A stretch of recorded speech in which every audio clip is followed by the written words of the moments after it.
কবরে খালি হাতে যাইতে হবে, আসার সিরিয়াল আছে, যাওয়ার কোনো সিরিয়াল নাই। আছে কিনা? আসার সিরিয়াল আছে, আগে আমার দাদা আসছে, এরপরে আমার বাবা, এরপরে আমি, এরপরে আমার সন্তান, এরপরে আমার নাতিপুতি। কিন্তু এরকম হয় দাদা আছে, নাতি চলে গেছে, আবার এরকম হয় বাবা আছে, ছেলে কবর দেশের যাত্রী হয়ে গেছে। আল্লাহ পাক বলেন, আমি আল্লাহ রাব্বুল আলামিন আসার সিরিয়াল করলাম, যাওয়ার কোনো সিরিয়াল করি নাই। কি জন্য রে বান্দা? কারণ কোনো মানুষ যেন না বলতে পারে আমি অনেক পরে মৃত্যুবরণ করব, আগে আমার দাদা, এরপরে আমার বাবা যাবে, এরপরে আমি যাব, আমি আরো সময় পাবো, পরে নেকামল করব, এই কথা যেন কেউ না বলতে পারে। এই জন্য আসার সিরিয়াল করছে, যাওয়ার কোনো সিরিয়াল করে না। আসার সিরিয়াল করছে, যাওয়ার কোনো সিরিয়াল। কবরে রাখার পরে কবর কাউকে চিনবে না। আপনি দুনিয়ার ভিতরে প্রধানমন্ত্রী ছিলেন না, এমপি ছিলেন না, মন্ত্রী ছিলেন, কেউ কবরের ভিতরে পরিচয় দিয়া পার হতে পারবে না। পারবে? পারবে না। হযরতে আবু যর গফারি রাদিয়াল্লাহু তাআলা আনহু, মা ফাতেমা যেদিন ইন্তেকাল করেন, ইন্তেকালের পরে কবরস্থানে যাইয়া হযরত আবু যর গফারি রাদিয়াল্লাহু তাআলা আনহু দাঁড়ায় বললেন, কবর রে, ও কবর, আজকে যাকে তোমার ভিতরে রাখা হবে উনি হলেন হাসান ও হুসাইনের মা। ও কবর, তার সাথে কোনো খারাপ ব্যবহার তুমি করো না। কবর কোনো জবাব দেয় না। হযরত আবু যর গফারি রাদিয়াল্লাহু তাআলা আনহু বললেন, ও কবর শোনো, আজকে যাকে তোমার ভিতরে রাখা হবে দুজাহানের সরদার হুজুর আকরাম সাল্লাল্লাহু আলাইহি ওয়াসাল্লামের কন্যা ফাতেমাকে রাখা হবে। কবর, তুমি তার সাথে কোনো খারাপ ব্যবহার করবে না। কবর কোনো জবাব দেয় না। কবর কোনো জবাব দেয় না। আল্লাহ সুবহানাহু ওয়া তাআলা আমাদেরকে বিভিন্ন রকম কাজের থেকে ফারে করে মসজিদের পরিবেশে আসার মতো, বসার মতো তৌফিক দান করলেন। আমার মতো, আপনার মতো অনেক মানুষ এখনো খেতে কামারে, দোকানপাটে, ব্যবসা বাণিজ্যের ভিতরে তারা ব্যস্ত রয়েছে। আল্লাহ সুবহানাহু ওয়া তাআলা আমাদেরকে মুহাব্বত করে ভালোবেসে আল্লাহ পাকের ঘর মসজিদে আসার মতো, বসার মতো তৌফিক দান করলেন। এটা আল্লাহ পাকের বড় এক দয়া, বড় ইহসান, বড় করুণা। আল্লাহ পাকের দয়া করুণা ছাড়া কোনো মানুষ আল্লাহ পাকের ইবাদত বন্দি করতে পারে না। এই জন্য এক কবি বলেন, ওই সাআদ বাজুরে বাজুনিস তানা বখশাদ খুদায়ে না বখশান্দা। ওই সাআদ বাজুরে বাজুনিস তানা বখশাদ খুদায়ে না বখশান্দা। তুমি যে নেকামল করতেছ, এটা আল্লাহ পাক তোমাকে শক্তি দিছে বিদায়, তোমার দেহের ভিতরে শক্তি আছে বিদায়, তোমার বাহুর জল আছে বিদায়, শক্তি আছে বিদায় তুমি যে করতে পারতেছ তা না। আল্লাহ পাক তোমাকে করার শক্তি দিয়েছেন বিদায় তুমি করতে পারতেছ, তুমি করতে পারতেছ। দুনিয়ার জিন্দেগি ক্ষণস্থায়ী জিন্দেগি, এটা একদিন না একদিন শেষ হয়ে যাবে। কি বলেন, শেষ হয়ে যাবে না? আখিরাতের জিন্দেগি শুরু আছে, কোনো শেষ নাই। আখিরাতের জিন্দেগি শুরু হবে, এই জিন্দেগির শুরু হবে, শেষ হবে না। যে বলা হয় পৃথিবীতে অনেক রাজা বাদশারা আসছিল, সকলেই একে একে চলে গেছে না? আমাদেরকেও একদিন না একদিন চলে যেতে হবে। কি বলেন, চলে যেতে হবে না? কি নিয়ে আসছিলাম আর কি নিয়ে চলে যাব, কি নিয়ে আসছিলাম আর কি নিয়ে চলে যাব, সেই জিনিস এখন হিসাব করার সময়। কি বলেন, দুনিয়ার জিন্দেগি শেষ হয়ে যাবে, কোনোদিন এটা আর পাওয়া যাবে না। পাওয়া যাবে? আখিরাতের জিন্দেগি শুরু হবে, কখনো শেষ হবে। সেই জিন্দেগির জন্য কি করতেছে? কবরে রেখে আসবে, আর কোনো বন্ধু বান্ধব কোনো খবর নিবে না। নিবে না। কবরের ভিতরে আপনাকে আমাকে শুয়ে থাকতে হবে। কত বছর? কেউ যদি কিয়ামতের একদিন আগেও মৃত্যুবরণ করে, তাকেও কবরের জিন্দেগিতে 40,000 বছর শুয়ে থাকতে হবে। তাকেও 40,000 বছর শুয়ে থাকার পর এরপরে কিয়ামত সংঘটিত হবে। কিয়ামতের একদিন আগেও যদি কেউ মৃত্যুবরণ করে, তাহলেও তাকে কিয়ামতের আগে যে ব্যক্তি মৃত্যুবরণ করেছে তাকেও কবরের জিন্দেগিতে 40,000 বছর কাটাইতে হবে। তাহলে কবরের জিন্দেগি ছোট না বড়? অনেক বড় না? অনেক শুরু আছে, কোনো শেষ নাই। কত রাজা বাদশা আসছে এই পৃথিবীর বুকে। আল্লাহ রাব্বুল আলামিন 4 জন বাদশা পাঠাইছিলেন, 2 জন মুসলমান থেকে আর 2 জন অন্য ধর্ম থেকে। 2 জন মুসলমানের ভিতরে একজন হইল বাদশা জুলকারনাইন, আরেকটা হলো একজন হলো বাদশা জুলকারনাইন, আরেকজন হলো হযরত সুলাইমান আলাইহিস সালাম। আল্লাহ রাব্বুল আলামিন 2 জন বাদশাকে এই পৃথিবী বাদশাহীর জন্য আল্লাহ রাব্বুল আলামিন পাঠাইছিলেন। তারা পৃথিবীর বাদশাহী করছিলেন। বাদশা জুলকারনাইন যখন তার মৃত্যুর সময় ঘনিয়ে আসছে, তার সন্তানদেরকে ডাইকা বলে, ও সন্তানেরা শুনো, সন্তানেরা রে, যেদিন আমি এই পৃথিবীতে থেকে চলে যাব, আমার লাশ যখন তোমরা নিয়া গুরুস্থানের দিকে যাবে, সন্তানরা রে, আমার 2টা হাত কাফনের বাহিরে রাইখা দিও। ছেলে জিজ্ঞাসা করছে, কেন? মানুষ যাতে এটা বুঝতে পারে বাদশা জুলকারনাইন আল্লাহ রাব্বুল আলামিন তাকে পৃথিবীতে পাঠাইছিলেন বাদশাহী করার জন্যে। আল্লাহ রাব্বুল আলামিন বাদশাকে 1600 বছর হায়াত দান করছিল, 200 বছর রাজত্ব করছিল। কত বছর? 1600 বছর হায়াত দান করছিলেন, 200 বছর রাজত্ব করছিল। মানুষ যেন এটা বুঝতে পারে বাদশা জুলকারনাইন 1600 বছর হায়াত পায়াও 200 বছর রাজত্ব কইরাও খালি হাতে আসছিল, খালি হাতে চলে যাইতেছে। মানুষ যেন এটা বুঝতে পারে আল্লাহ রাব্বুল আলামিন আমাকে 1600 বছর হায়াত দান করছে, 200 বছর রাজত্ব করছি আমি, আমার টাকা পয়সার কোনো অভাব নাই। এরপরেও যাওয়ার সময় আমি খালি হাতে যাইতেছি, খালি হাতে যেরকম আসছিলাম খালি হাতেই চলে যাইতেছি,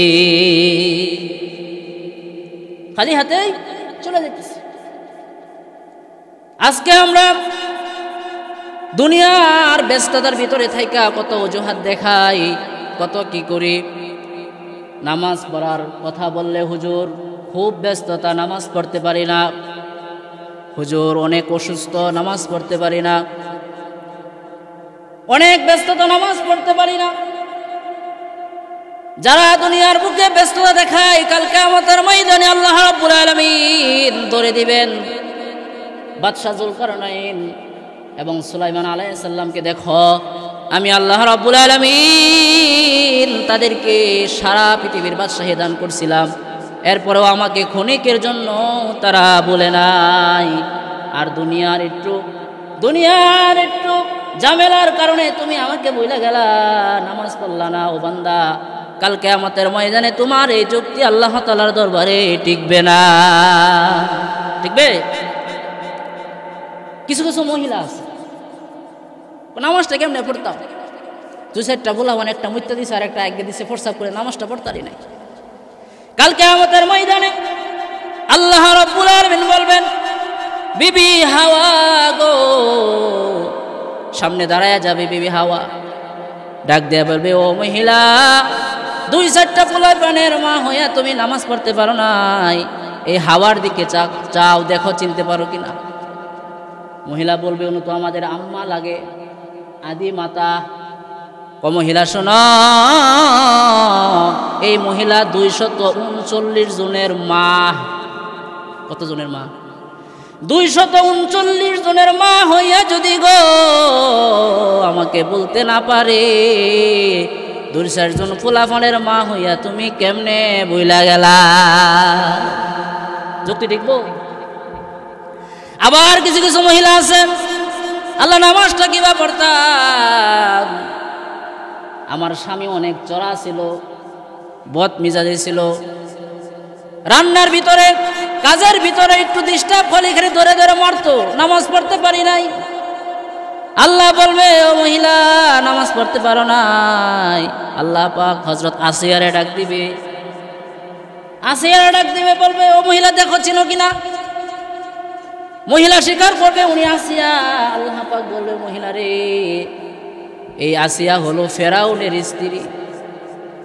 ফেরাউনের স্ত্রী একজন কাফেরের ঘরে থাইকা যদি আমাকে বলতে না পারে, আর তুমি একজন মুসলমানের স্ত্রী হইয়া আমাকে কেমনে বুইলা গেলা?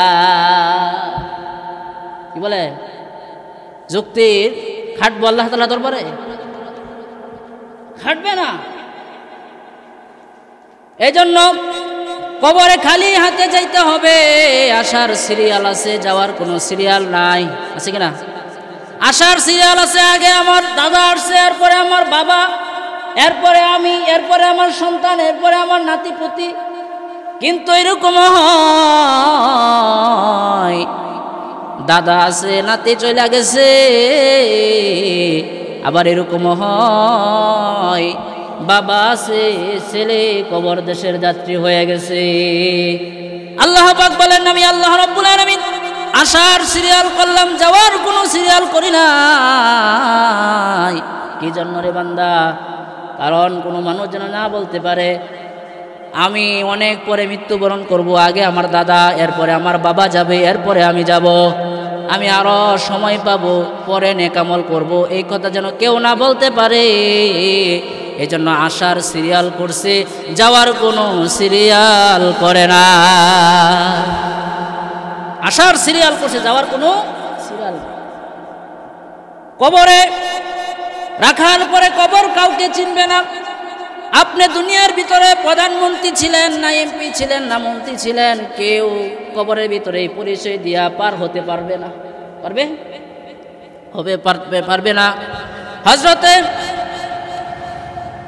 আবু যর গফারি রাদিয়াল্লাহু তাআলা আনহু, মা ফাতেমা যেদিন ইন্তেকাল করেন, ইন্তেকালের পরে কবরস্থানে যাইয়া হযরত আবু যর গফারি রাদিয়াল্লাহু তাআলা আনহু দাঁড়ায় বললেন, কবর রে, ও কবর, আজকে যাকে তোমার ভিতরে রাখা হবে উনি হলেন হাসান ও হুসাইনের মা। ও কবর, তার সাথে কোনো খারাপ ব্যবহার তুমি করো না। কবর কোনো জবাব দেয় না। হযরত আবু যর গফারি রাদিয়াল্লাহু তাআলা আনহু বললেন, ও কবর শোনো, আজকে যাকে তোমার ভিতরে রাখা হবে দুজাহানের সরদার হুজুর আকরাম সাল্লাল্লাহু আলাইহি ওয়াসাল্লামের কন্যা ফাতেমাকে রাখা হবে। কবর, তুমি তার সাথে কোনো খারাপ ব্যবহার করবে না। কবর কোনো জবাব দেয় না। কবর কোনো জবাব দেয় না। এবার হযরত আবু যর গফারি রাদিয়াল্লাহু তাআলা আনহু বললেন, ও কবর শোনো, আজকে যাকে তোমার ভিতরে রাখা হবে উনি হলেন জান্নাতি রমণী মহিলাদের সর্দারিনী। উনি কবর তোমার ভিতরে রাখা হবে, তুমি তার সাথে কোনো খারাপ ব্যবহার করবে না। 3 বারের মাথায় কবরের জবান খুলে গেল। কবর ডাক দিয়ে বলে, ও আবু যর গফারি শোনো, আমি হাসান হুসাইনের মাকে চিনি না, আমি আলীর বিবিকে চিনি না, আমি জান্নাতি নবনীদের সর্দারিনীকে চিনি না, আমি দুজাহানের সর্দার হুজুর আকরাম সাল্লাল্লাহু আলাইহি ওয়াসাল্লামের কন্যাকেও চিনি না। যে ব্যক্তি আমার ভিতরে নেক আমল নিয়ে আসতে পারবে তার সাথে আমি ভালো ব্যবহার করব। তাহলে একজন নবীর কন্যা হয়ে যদি কবরের ভিতরে নেকি ছাড়া কোনো উপায় না হয়, বলেন তো আমাদের সকাল থেকে সন্ধ্যা পর্যন্ত শুধু গুনাহ দিয়া শুরু হয়। কি বলেন? গুনাহ দিয়ে শুরু হয় না? গুনাহ দিয়া শুরু হয়। আমরা পরিপূর্ণভাবে ইসলামের ভিতরে ঢুকতেই পারি নাই। আল্লাহ পাক দাওয়াত দেয়, ইয়া আইয়ুহাল্লাযীনা আমানু দুখুলু ফিস-সিলমি কাফা। ও ঈমানদারগণ, তোমরা পরিপূর্ণভাবে ইসলামের ভিতরে প্রবেশ করো। কিন্তু আমরা ইসলামের ভিতরে প্রবেশ করতে পারছি? ইসলামের ভিতরে প্রবেশ করতে পারি নাই। যেসব কাজকর্ম আমাদের সমাজে, যেসব কাজকর্ম আমরা করি, এটা কোনো ইসলামে মুসলমানের কাজ নয়, কোনো মুসলমানের। কোরআনের ভিতরে আল্লাহ রাব্বুল আলামিন যেসব আয়াত নাজিল করছে, যেসব আয়াত নাজিল করছে, যা আছে তা আমার ব্যক্তিগত জীবনে পক্ষে হোক অথবা বিপক্ষে হোক, আমার রাজনীতি জীবনের পক্ষে হোক অথবা বিপক্ষে হোক, আমার জীবনের সমস্ত জীবনের পক্ষে হোক অথবা বিপক্ষে হোক, এগুলো মানতে হবে না? কি বলেন? এগুলো মানার নাম কি? ঈমান। কেউ যদি একটা আয়াত বাদ দেয় তাহলে সে কি? বেঈমান। কথা বলেন, সে কি? বেঈমান। তার ঈমান আছে? আচ্ছা, এখন আমার কথা, গরু কুরবানি করা এটা হালাল করছে কে? কথা বলেন আপনারা। আল্লাহ করছে না? গরু কুরবানি করা হালাল করছে কে? আল্লাহ। এই গরু যদি আমাদের চেয়ারম্যান সাহেব কুরবানিদের সময় 1 লক্ষ টাকা গরু কিনছে, এখন এই গরুটা জব দেখে মুর্শিদ ইমাম সাহেব না বিশেষ করে আমার কাছে নিয়ে আসছে, বা আমারে বলছে যে আমার গরু কিনছে 1 লাখ টাকা, আপনি জব করে দিয়ে গেলাম। এখন আমি কইলাম, চেয়ারম্যান সাহেব গরু জব করাম, কিন্তু নতুন একটা মাসলা পাইছি। কি মাসলা? পূর্ব দিকে ফিরাইয়া ঠ্যাঙ্গের মধ্যে পায়ের মধ্যে জব করা। চেয়ারম্যান সাহেব কি করবো? সরি আমার টাইম দিই, আগে আমি জব করে নিই। কথা বলেন, আগে আপনি কি করি? জব করি। আপনি এই মশলা পাইছেন কই? আমরা জীবন ভরে শুনে যে পশ্চিম দিকে শোয়া এরপরে গরু জব করতে হয়, আপনি বলতেছেন পূর্ব দিকে পুরাইয়া ঠ্যাঙ্গের ভিতরে জব করতেন। এই মশলা আপনি পাইছেন, আগে আপনি জব করি। এ কথা বলবে কিনা? আচ্ছা,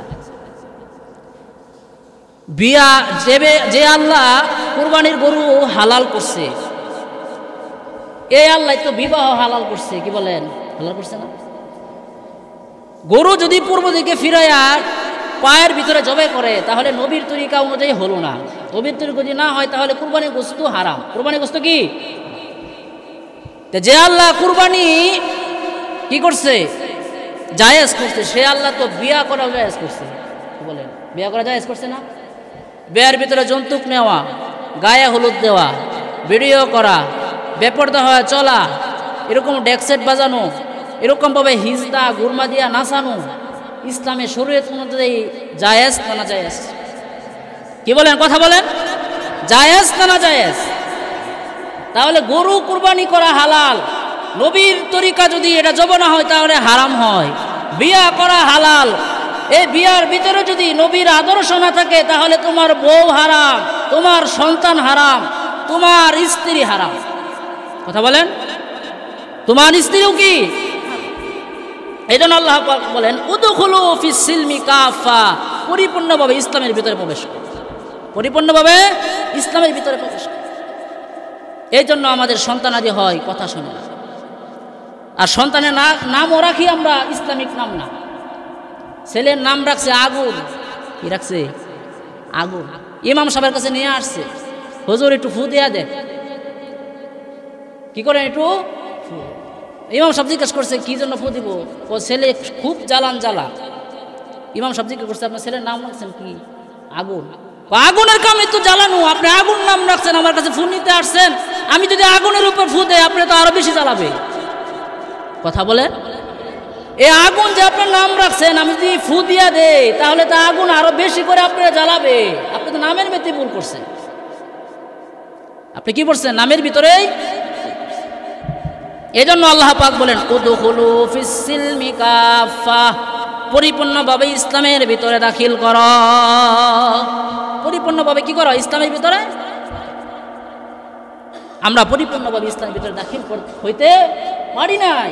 মাঝে মাঝে আমরা মসজিদে এসে নামাজ পড়ি, মাঝে মাঝে আল্লাহকে সেজদা দেই, আবার মাঝে মাঝে গিয়া মাজারেও আছে না এরকম মুসল্লি? আছে কি না? আছে মুসল্লি কি মাজার গিয়াও সেজদা দেয়, মাজারে গিয়াও কি করে? সেজদা দেয়। এরকম গান মাজারের বাড়িতে বাজা, মোবাইলের ভিতরে যেসব গান শুনলে মানুষের ঈমান চলে যায়। মানুষের তিতাসে বাসিল কেল্লা, তিতাসে বাসিল জাল্লা গনের জালে উঠা, আছে না? জাল্লা গনের জালে উঠা খরম পড়াছিল রে, কি মহিমা জানে কেল্লা রে। নাউজুবিল্লাহ, কি বলেন? কেল্লা কি মহিমা কি আল্লাহ জানে না কেল্লা জানে? কে জানে? ঘরে ঘরে টিভি, ঘরে ঘরে সিডি, ঘরে ঘরে মোবাইল। ঘরে ঘরে কি মোবাইল না? মোবাইল। দেশটা অনেক আগাইছে, দেশটা অনেক আগাই গেছে। কিরকম আগাইছে? রোগীর ডায়রিয়া হয়েছে, ডাক্তার ওষুধ দিছে, 2 দিন পরে জিজ্ঞাসা করছে রোগীর অবস্থা কিরকম? রোগীর অবস্থা অনেকটা উন্নত। কিরকম উন্নত? আগে ঘর থেকে বাইরে নিয়ে যাইতে হইতো, এখন ঘরেই কাম সারে। মানে গড়তে বাইরে আর বারোটা নিয়ে নয়, বিস্তার বিতে কি কাম সারে দেয়। অনেক উন্নত হয়েছে না? আমাদের মুখে মুখে উন্নত হয়েছে, কিন্তু আসলে দেশ উন্নত হয় নাই, দেশ আরো নিচের দিকে গেছে। আগে ঘর থেকে বাইর হইয়া সিনেমা হলে যাইতে হইতো টাকা দিয়া, এখন সিনেমা হলে যাইতে হয় না। এখন রাতের বেলা ঘরের ভিতরে কম্বলের নিচে কি সিনেমা হল সকলের হাতে হাতে, সকলের হাতে হাতে আছে না? মোবাইল ফোনের ভিতরে কত কি কত কিছু দেখতেছে, যে আমাদের ঈমান, আমল, আকীদা এটা নষ্ট হয়ে গেছে। এই জন্য আল্লাহ পাক বলেন উদখুলু ফিস-সিলমি কাফা, পরিপূর্ণভাবে ইসলামের ভিতরে প্রবেশ করো। পরিপূর্ণভাবে ইসলামের ভিতরে কি করো? প্রবেশ করো, প্রবেশ করো। কবরে রাখার পরে আপনি যে দল করেন, কবরে রাখার পরে কিন্তু দলের পরিচয় আপনার মাফ হবে না। হবে? কবরে রাখার পরে কিন্তু এই কথা কেউ বলবে না বিসমিল্লাহি ওয়া আলা মিল্লাতি আওয়ামী লীগ, বিসমিল্লাহি ওয়া আলা মিল্লাতি বিএনপি, বিসমিল্লাহি ওয়া আলা মিল্লাতি জাতীয় পার্টি। বলবে? বলবে বিসমিল্লাহি ওয়া আলা মিল্লাতি রাসূলিল্লাহ, তোমাকে রাসূলের মিল্লাতের উপরে রেখে গেলাম। কিন্তু রাসূলের আদর্শ যদি আমার ভিতরে না থাকে, আর এই কবরের ভিতরে দিয়ে এই কথা বলা হয়, তাহলে আমার শাস্তি আরো বাইরে যাবে। আমার শাস্তি কি হবে? হোসেনপুর 3 জন চোর ধরা পড়ছে। কয়জন চোর? একটা নাম রহমতুল্লাহ, আরেকটা হচ্ছে আব্দুল্লাহ, আরেকটা হচ্ছে সাকায়াতুল্লাহ। হোসেনপুরের পুলিশ দৈরাই ফিটনা আরম্ভ করছে। যার নাম রহমতুল্লাহ, হ্যাঁ কো আমার মারুন না যে কে রে, বর্তমানে রাষ্ট্রপতি, সে আমার মামা লাগে। কি লাগে? ফুল এসে কো তোরে মারাম, তুই আমার ধর্মের বাপ লাগস। যদি সারে শুনে যে তোরে আমি মারছি না, তোরে আদর করছি, দুধ ভাতে খাওয়াইছি, তাহলে আমার র্যাঙ্ক বাইরে যাব, আমি কি এসপি হয়ে যাই, আমি উপরে উঠতাম। এখন 3 দিন খুব খাওয়াইছে আর 2টারে খুব মারতেছে। মারার পরে দারোগা জিজ্ঞাসা করে এটা কি আসলে কি রাষ্ট্রপতির বাইক না নকল, একটু টেস্ট করার দরকার। 3 দিন পরে তোর মামার নাম্বারটা দে। নাম্বার দেওয়ার পরে ফোন করছে। কি ফোন? হোসেনপুর থানা আপনার বাইক না ধরা পড়ছে, আমি তারে না মাইরা রুটি কলা এরকমভাবে ভালো ভালো জিনিস তাকে খাওয়াইছি, আমার র্যাঙ্ক বাড়াই দিল। রাষ্ট্রপতি তোর চাকরি আউ, তোর চাকরি নট। কেমন কি?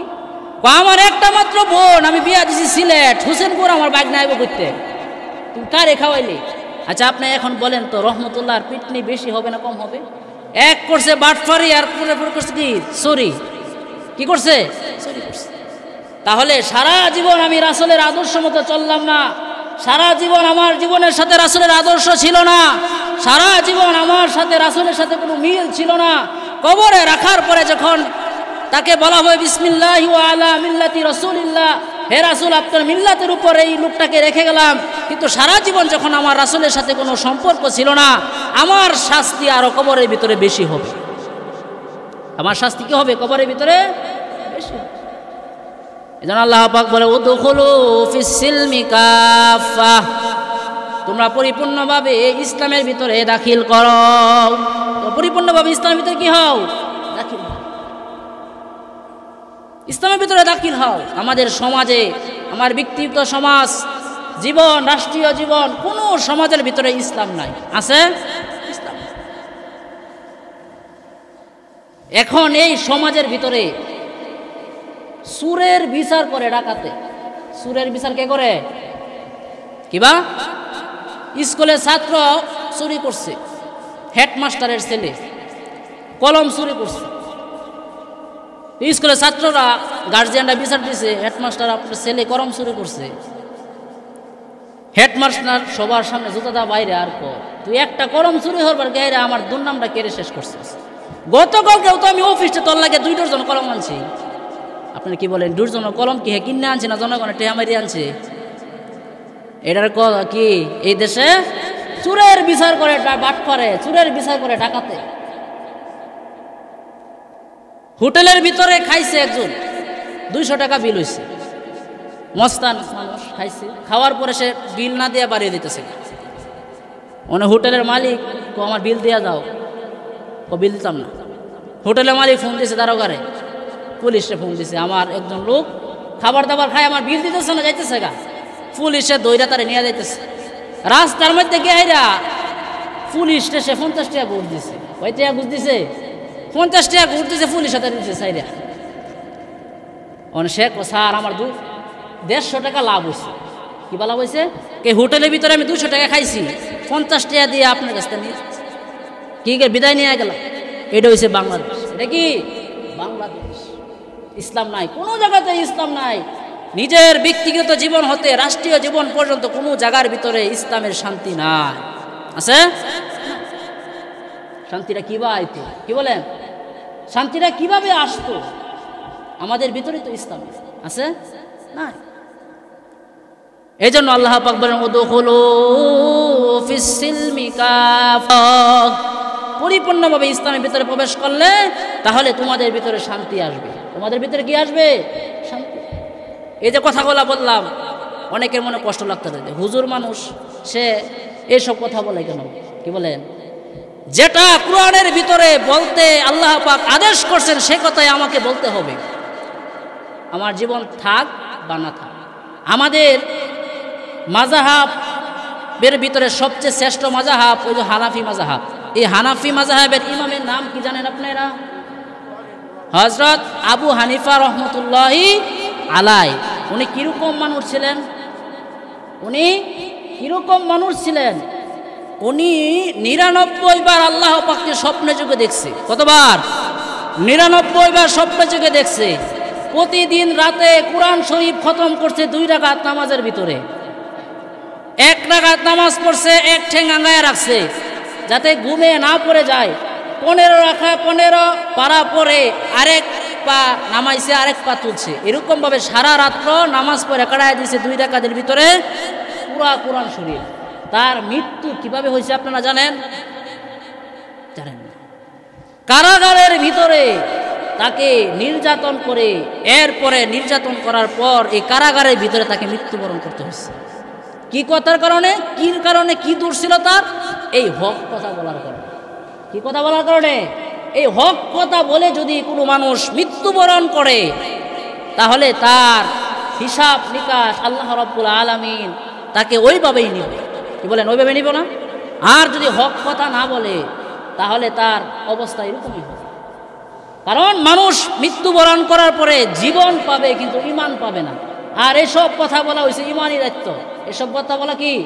ঈমানি দায়িত্ব। মৃত্যুবরণ করার পরে কবরের ভিতরে তাকে আবার জীবিত করা হবে, আবার জীবন দেওয়া হবে, কিন্তু সেকেন্ড টাইম তাকে আর ঈমান দেওয়া হবে না। এই ঈমানের খাতিরেই কাল কিয়ামতের ময়দানে আল্লাহ রাব্বুল আলামিন জান্নাতের ভিতরে তাকে জান্নাত দান করবে।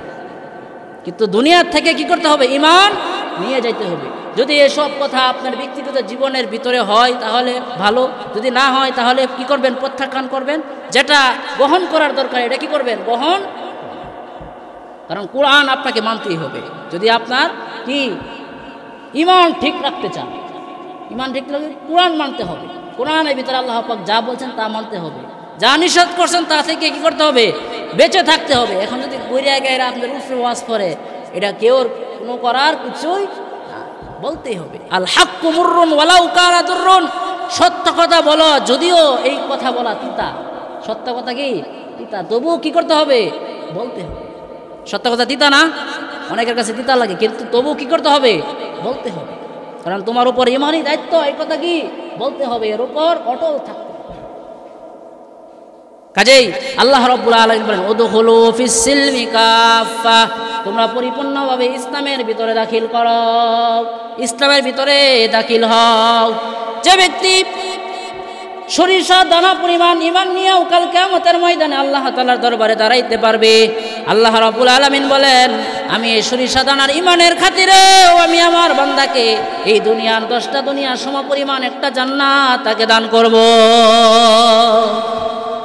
কিন্তু ঈমান না থাকলে তো আপনাকে দান করবে না। কি বলেন? দান করবে? এজন্য বলতেছিলাম পৃথিবীর বুকে অনেক রাজা বাদশাহ আসছিল, কেউ থাকতে পারে নাই।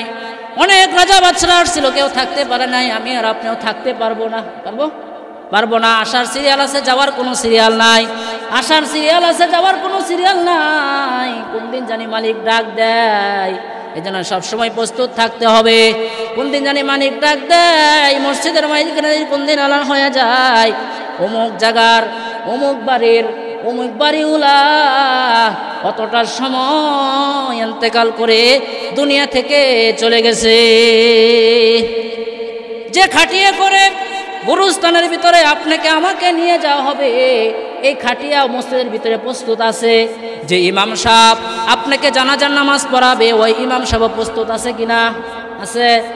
যে কবরের ভিতরে এরকমভাবে খাটিয়ার ব্যবস্থা করা হবে, ওই বাসও কিন্তু বাজারের ভিতরে প্রস্তুত আছে। কিন্তু আমি আর আপনি কতটুকু রেডি, কতটুকু প্রস্তুত, নিজেকে নিজে হিসাব মিলা। দুই বন্ধু, একজন দুনিয়াদার, একজন হয়েছে কি দিনদার। দুনিয়াদার বন্ধু দুনিয়াদার বন্ধুকে বলতেছে যে তুই খালি সারা জীবন খালি তাবলীগ জামাতে ঘুরলে, দুনিয়ার কোনো মজা তুই বুঝলি না। দিনদার বুঝতে বলতেছে ভাই চলো এক জঙ্গলে যাই, তোমাকে আমি দুনিয়ার স্বাদ তুমি যে বুঝতেছ, তোমার আখিরাতের স্বাদ আমি বুঝাই। গভীর জঙ্গলে গেছে, যাওয়ার পর কয়েকটা কবরের সামনে দাঁড়াইছে। দাঁড়ানোর পর বলতেছে কেসে কেসে পাদশাহ তাজে দাঁড়া চল গাই ওয়াহা জানা বালাখানা শানো শওকত ক্যা হয়ে। এটা হচ্ছে দাঁড়া বাদশার কবর, এটা হচ্ছে কাইক্যা বাদশার কবর। এটা বড় বড় বাদশা ছিল। কেসে কেসে পাদশাহ তাজে দাঁড়া চল গাই, তারা বড় বড় বাদশা ছিল, দুনিয়ার বুকে তারা থাকতে পারে নাই। কেসে কেসে পাদশাহ তাজে দাঁড়া চল গাই, তারা একের পর একে চলে গেছে, কেউ পৃথিবীতে থাকতে পারে নাই। কেসে কেসে রানিয়া শাহজাদিয়া থি সব বদন সব গল গায়ে তো আবু সুরদ ক্যা হয়ে। তাদের সুন্দরী সুন্দরী রমণী ছিল, তাদের সুন্দরী সুন্দরী স্ত্রী ছিল, তাদের সুন্দরী সুন্দরী মেয়ে ছিল। তাদেরকে দেখা অন্য অন্য মানুষরা হা করে থাকতো তাদের রূপের যৌবনে। কেসে কেসে রানিয়া শাহজাদিয়া থি সব বদন সব গল গায়ে তো আবু সুরদ ক্যা হয়ে। তাদের সমস্ত শরীর গইলা মাটির সাথে মিশা গেছে, তাদের কবরের ভিতরে কোনো অস্তিত্ব নাই। আমাদের সব জায়গার ভিতরে সাথী আছে। আমরা যখন রুহের জগতের ভিতরে ছিলাম, সমস্ত আত্মা আমাদের সাথী ছিল। রুহের জগৎ থেকে যখন মার গর্ভে আসছি, মা আমাদের সাথে অত্যন্ত সতর্কতার সাথে মা চলাফেরা করে।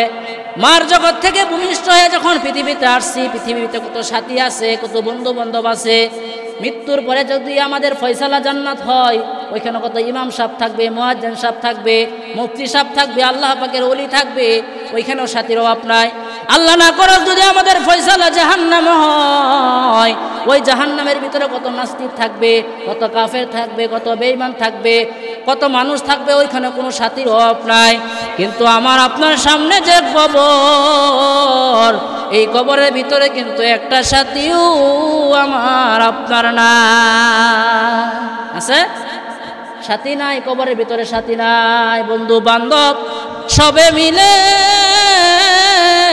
বুকে দিবে মাটি, দরজা বন্ধ করে গদিবে জনমের লাগি, দরজা বন্ধ করে গদিবে জনমের লাগি। কি বলেন, পাড়ায় মারি দিব কিনা, দরজা বন্ধ হয়ে যাবে কিনা আপনার, 2-4 দিন পরে 2-4 মাস পরে আপনার কোনো অস্তিত্ব থাকবে না, আপনাকে খবর নেওয়ার কোনো মানুষও কবরের পাশে গিয়া দাঁড়াবে না, আপনি অসহায় অবস্থায় পড়ে থাকবেন। হাদিস শরীফে আসছে, যখন খাটিয়া কইরা মৃত ব্যক্তিকে যখন কবরের স্থানে নিয়ে যাওয়া হয়, মৃত ব্যক্তি মনে করে হাইরে যে 4 জন আমার খাটিয়া ধরে নিয়ে যাইতেছে কবরের ভিতরে হয়তোবা এই 4 জন আমার সাথী হবে, সঙ্গে থাকবে। যখন 2 জন কবরের ভিতরে নামে, মৃত্যু ব্যক্তি বলে 4 জন থেকে 2 জন চলে গেছে, হয়তোবা এই 2 জনই আমার কবরের সঙ্গী হবে। যখন 2 জন কবরের ভিতরে নামে, যখন তার বাঁশের খাটকিগুলো দেয়া শেষ হয়ে যায়, তখন একজন আগে উঠে। মৃত্যু ব্যক্তি মনে করে হাইরে 4 জন থেকে 3 জন চলে গেছে, হয়তোবা এই লোকটাই কবরে আমার সঙ্গে থাকবে। যখন 2 পাশের মাটি দিয়া ওই ব্যক্তিও চাপা দিয়া যখন উঠে যায়, মৃত্যু ব্যক্তি চিৎকার করতে থাকে, হায় পৃথিবীতে কত বন্ধু বান্ধব ছিল, কত আত্মীয় স্বজন ছিল, কত বন্ধু বান্ধব ছিল, কেউ তো আমার কবরের ভিতরে সঙ্গী হইল না। কি বলেন, সঙ্গী হবে? কেউ সঙ্গী হবে না, কেউ সঙ্গী হবে না। আজকে গিয়া বাড়িতে আপনার আহালিয়া আপনার স্ত্রীকে যদি বলেন, ওই স্ত্রী শোনো, তোমার সাথে আমি 50 বছর 60 বছর জীবনযাপন করলাম, আমার একটা ওয়াদা। কি ওয়াদা? আমি যেদিন মৃত্যুবরণ করব, আমার একটা ওয়াদা তুমি পালন করবা, আমার লাশটা তোমার সাথে একদিন রাইখো। রাজি হবে? একদিন তো দূরের কথা, 1 ঘন্টাও রাখতে রাজি, 1 ঘন্টাও রাখতে রাজি না। সর্বপ্রথম আপনার নিচের বালিশটাই সরাইয়া ফেলবে। আপনার বালিশটা কি করবে? সরাইয়া ফেলবে। আপনাকে 5 তলার উপর থেকে নিচ তলা নিয়ে আসবে, আপনার আর কোনো ক্ষমতা। এজন্য আমাদেরকে মৃত্যুর আগে মৃত্যুর মাল সামানা তৈরি করতে হবে। মৃত্যুর মাল সামানা কি করতে হবে? তৈরি করতে হবে। এজন্য আল্লাহ পাক বলেন, উদখুলু ফিস-সিলমি কাফা, পরিপূর্ণরূপে তোমরা ইসলামের ভিতরে দাখিল করো, ইসলামের ভিতরে দাখিল হও, তাহলে তোমার মৃত্যুর সময় তুমি ঈমান নিয়ে যাইতে পারবা। মৃত্যুর সময় কালেমা পড়তে পড়তে এরপরে তুমি কবরে যাইবা। কবরে রাখার পরে যখন মুনকার নেকির প্রশ্ন করতে আসবে, যখন তোমাকে জিজ্ঞাবে মার রব্বুকা, তুমি বলবা রব্বি আল্লাহ। যখন জিজ্ঞাসা করবে আমার নবিউকা, তোমার নবীকে, তুমি বলবে আমার নবী হলো হযরত মুহাম্মদুর রাসূলুল্লাহ সাল্লাল্লাহু আলাইহি সাল্লাম। যখন তোমাকে জিজ্ঞাসা করবে তোমার দ্বীনকে, তুমি বলবে দ্বীনি আল ইসলাম। আর যদি ইসলাম নিয়ে কবরে না যাইতে পারো, ও মুসলমান শুনে রাখো, তোমাকে যখন জিজ্ঞাসা করা হবে মার রব্বুকা, তোমার রবকে, তুমি বলবে লা আদরি, লা আদরি, আমি জানি না। যখন বলা হবে ওমান দীনুকা, তোমার দ্বীনকে, তুমি বলবে লা আদরি, লা আদরি, আমি কিছুই জানি না।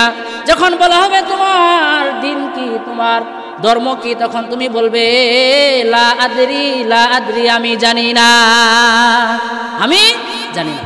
অথচ তুমি ইংরেজি শিক্ষিত, তোমার অনেক টাইটেল আছে, তুমি মনে করতেছো কবরে রাখার পরে কি প্রশ্ন জবাব করবে, আমি তো এসব প্রশ্নের জবাব দিতেই পারবো।